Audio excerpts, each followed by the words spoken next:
Boa noite. 7 pessoas foram presas nesta terça-feira durante a Operação Mauá, deflagrada pela Secretaria Executiva Adjunta de Inteligência da SSP. De acordo com a polícia, o grupo está ligado ao narcotraficante João Branco, que mesmo cumprindo pena em um presídio federal, estaria comandando o tráfico de drogas na capital. Durante a operação também foram apreendidos drogas e armas. 2 quilos de pasta base de cocaína, R$10.500, revólveres, munições e até uma submetralhadora apreendida na casa da mãe de um traficante do bairro Mauazinho, na zona leste de Manaus. O Melk, que está à frente da facção lá no bairro, ele já é um cliente antigo da polícia, né? Ele já foi preso em 2010, inclusive pela Rocan, e a gente acompanha o crescimento dele no tráfico de drogas, segundo como relatou o doutor aqui Paulo. A Secretaria Executiva Adjunta de Inteligência, com apoio das polícias civil e militar, deflagrou hoje a Operação Mauá, para cumprir mandados de prisão e busca e apreensão. A Secretaria de Segurança não deu detalhes, mas informou que restam ainda algumas pessoas serem presas e que a Operação Mauá deve continuar em um outro momento. Mas considerou um fato importante a prisão de Melquisedeque Oliveira, um traficante apontado como o comandante do tráfico de drogas no bairro Mauazinho e ligado diretamente ao narcotraficante João Branco. Hoje o Melk, ele é o principal traficante do bairro do Mauazinho. Com a prisão do João Branco e consequência transferência dele para a Presídio Federal, ele passou a coordenar todas as ações do tráfico. Em razão de uma disputa intensa com uma outra facção também naquela região, ele saiu do Mauazinho. Então ele estava residindo numa outra comunidade, no bairro Bragamente, mas de lá, à distância, ele coordenava a distribuição, a venda e a arrecadação do dinheiro decorrente do tráfico de drogas. Durante a coletiva, o delegado responsável pela operação afirmou em poucas palavras que Melk, como também é conhecido, recebe orientações de João Branco e que o narcotraficante segue, mesmo de dentro de um presídio federal em Catanduvas, no Paraná, comandando uma facção criminosa aqui no Amazonas. Mesmo em presídio federal? Pode. Os suspeitos serão autuados em flagrante pelos crimes de tráfico de drogas e posse ilegal de arma de fogo. Propriedades rurais localizadas na área da Reserva de Desenvolvimento Sustentável do Rio Negro e que compreende os municípios de Iranduba, Manacapuru e Novo Airão foram multadas em mais de R$140 mil por crimes ambientais durante uma operação do Instituto de Proteção Ambiental e do Batalhão Ambiental da Polícia Militar.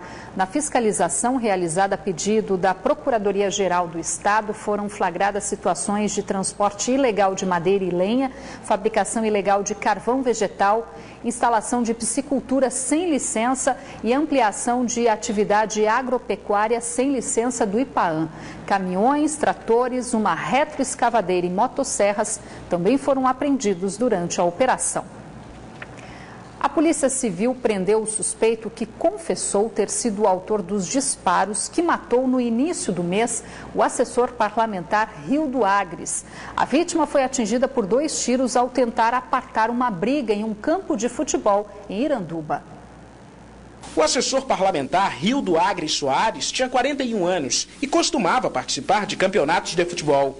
Foi no dia 4 deste mês que ele foi convidado para jogar em Iranduba, na região metropolitana de Manaus. Durante o jogo, uma confusão se formou. Rildo, segundo a polícia, foi tentar apartar a briga, mas acabou sendo morto a tiros. Ele disse que foi xingado pela vítima, mas não é essa a história. Na verdade, a vítima tentou apaziguar uma confusão que teve entre eles e ele, de maneira covarde, atirou na vítima. Segundo a polícia, mais de 10 pessoas que estavam no local no momento do assassinato apontam Alexandre Souza dos Santos, de 20 anos, como o autor dos disparos.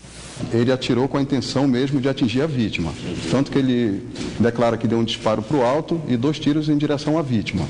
Mas, segundo obtivemos informações, ele já cometeu outro homicídio, mas não responde ainda por nenhum inquérito, nenhum processo. A arma do crime, Alexandre diz que jogou no Rio. Ele foi preso em Manaus, na casa dele, no bairro Colônia Antônio Aleixo. Alexandre irá responder por homicídio qualificado por motivo torpe e sem chance de defesa para a vítima.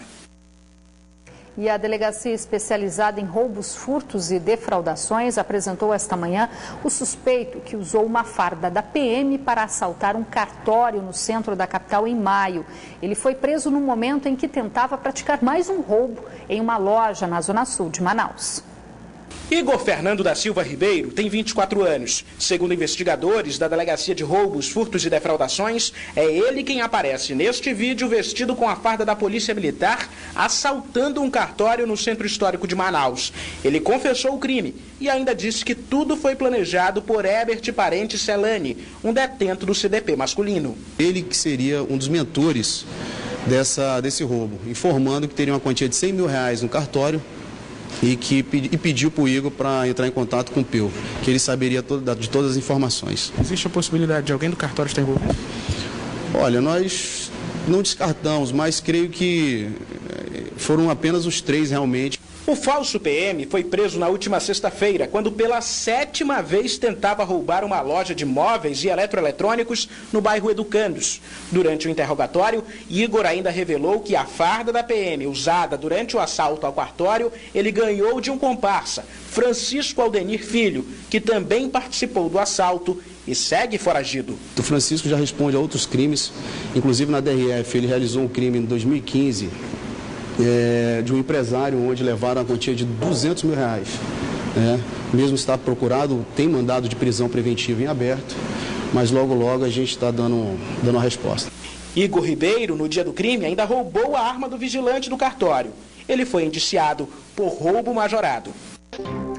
Depois de uma segunda-feira com um número reduzido de vereadores em plenário, o segundo dia, após o fim do recesso parlamentar na Câmara Municipal de Manaus, foi marcado por alertas e discussões. Os assuntos foram da saúde ao transporte público. Os trabalhos na Câmara Municipal de Manaus iniciaram hoje com uma tribuna popular para esclarecer aos vereadores sobre a realidade das unidades de terapia intensiva no Amazonas. A autoria foi do vereador Everton Vanderlei, que salientou que os atendimentos médicos de alta complexidade não são de responsabilidade da prefeitura, mas que existe um alerta a ser feito ao poder público. Eu, como médico, como membro da Comissão de Saúde, justamente é isso, é chamar a atenção dos gestores maiores, dos comandantes do nosso estado, do nosso município, para que possamos, de maneira unida, olhar com outros olhos esse tipo de serviço que é as UTIs do nosso município. A palestra do médico intensivista Carlos Gilberto Gama Filho trouxe dados alarmantes sobre a demanda de UTIs aqui no Amazonas e o atendimento prestado a pacientes de outros estados. A nossa cidade, o nosso município, ele acaba concentrando a demanda de um estado imenso e acaba atraindo também irmãos de estados vizinhos que não contam com assistência. E tudo isso sobrecarrega, não é o estado e não é a federação, sobrecarrega o nosso município. E ressaltando que mais da metade dos leitos do estado do Amazonas são leitos que não estão no sistema público, estão no sistema privado. Mas assim que começou o pequeno expediente, a discussão mudou de rumo e o assunto foi o transporte coletivo. O vereador professor Bibiano, do PT, se mostrou insatisfeito com a promessa do prefeito de Manaus em pagar a dívida que cabe ao Estado, referente ao subsídio para as empresas que operam o transporte coletivo. Isso é um absurdo, porque quando o prefeito diz que não tem recurso para a cidade e a cidade está abandonada, ele transfere recurso para o bolso do empresário do transporte coletivo. E o que nós queremos então é garantir que a população da cidade de Manaus, portanto nós vamos entrar com essa representação para que se garanta que a população da cidade de Manaus não sofra prejuízo. E quando a gente fala sofrer prejuízo, não é apenas na questão do transporte coletivo, é na questão da infraestrutura como um todo. O líder do prefeito na Câmara saiu em defesa do pagamento do subsídio e disse que o que a prefeitura está fazendo é uma espécie de empréstimo ao governo do estado, que no momento não tem como honrar o compromisso. Se porventura o prefeito pagar a parte que cabe ao estado, automaticamente, vereador Mário Frota, o estado contrai uma dívida com o município. Já há uma mensagem do governo do estado na Assembleia para regularizar a questão do subsídio do estado. O decreto, que permite que a Prefeitura de Manaus pague o valor do subsídio em sua totalidade, chegou a constar na ordem do dia na Assembleia Legislativa esta manhã, mas foi retirado de pauta. A mensagem governamental deve ser votada até quinta-feira. E em busca de recursos financeiros, o presidente do Tribunal de Justiça do Amazonas e o defensor público-geral do Estado estiveram na Assembleia Legislativa esta manhã. Ambos participaram de uma reunião com o presidente da Casa e alguns deputados. A reunião foi a portas fechadas na sala da presidência da Assembleia e durou mais de 2 horas. Tempo necessário para o presidente do Tribunal de Justiça do Amazonas expor sua preocupação com o orçamento do tribunal, que, segundo ele, está afundando. O tribunal está afundando. Nós temos um déficit de 3 milhões só no que diz respeito à questão de pessoal, 3 milhões mês. Calcule isso por 12 meses e uma progressão aí para o ano que vem, a situação só tende a agravar.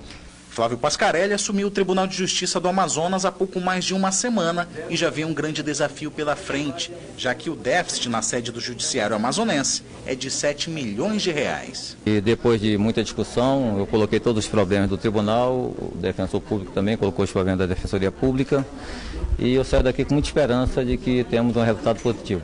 Quem também participou da reunião foi o defensor público-geral do Estado. Rafael Barbosa disse que precisaria de pelo menos 12 milhões de reais para manter a saúde financeira da Defensoria. Nós viemos explicar para os deputados que era necessário um olhar especial para essas duas instituições que hoje precisam estar não só na capital, mas também no interior do estado. E sem recurso fica muito difícil alcançar a população interiorana. E é esse que é o nosso pleito. O recurso pretendido pode ser previsto na Lei de Diretrizes Orçamentárias, que deve ser aprovada pelos deputados até o dia 15 de julho, último dia antes do recesso parlamentar. E agora é hora de conferir a previsão do tempo para esta quarta-feira aqui na capital e também algumas cidades do interior.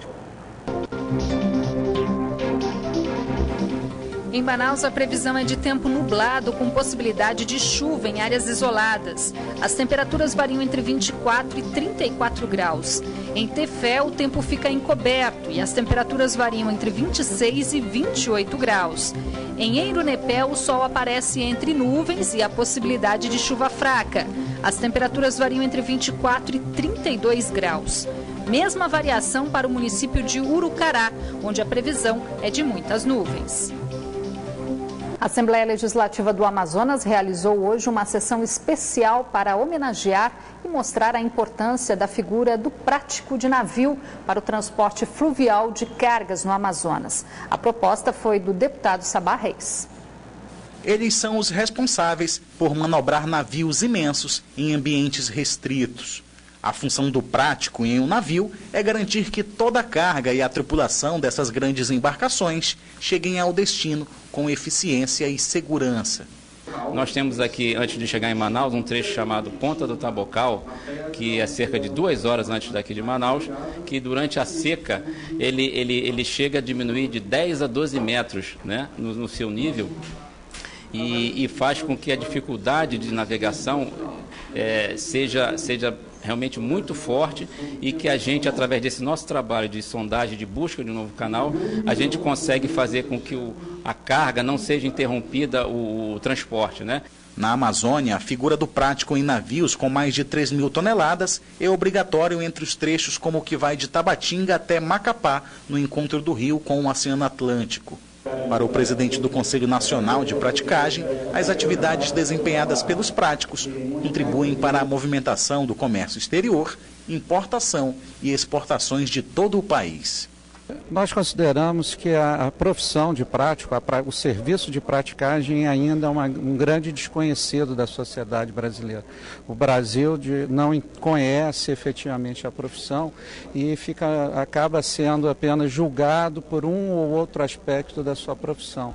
Então, essa necessidade de explicar, de apresentar as características do serviço para que a sociedade possa efetivamente avaliar o serviço que tem e, se houver a necessidade a qualquer hora de alterar o modelo de serviço, que ela altere esse modelo pautado no conhecimento da importância do serviço. Mais um caso de violência contra a criança e o adolescente chocou até mesmo os policiais da delegacia especializada na capital. Com a intenção de satisfazer os desejos sexuais, uma mãe oferecia para o namorado a própria filha que é deficiente. O casal acabou preso. O casal foi preso por determinação da justiça, que considerou que as provas apresentadas pela polícia são suficientes para indiciá-los por abuso sexual contra uma menina de 14 anos com deficiência intelectual. A adolescente é filha dessa mulher que está com o rosto coberto. Segundo a polícia, a menina, que também é deficiente visual, foi abusada sexualmente pelo menos 3 vezes pelo acusado na própria casa. E para que os atos sexuais fossem concretizados, a menor era dopada antes e tudo acontecia na presença da mãe.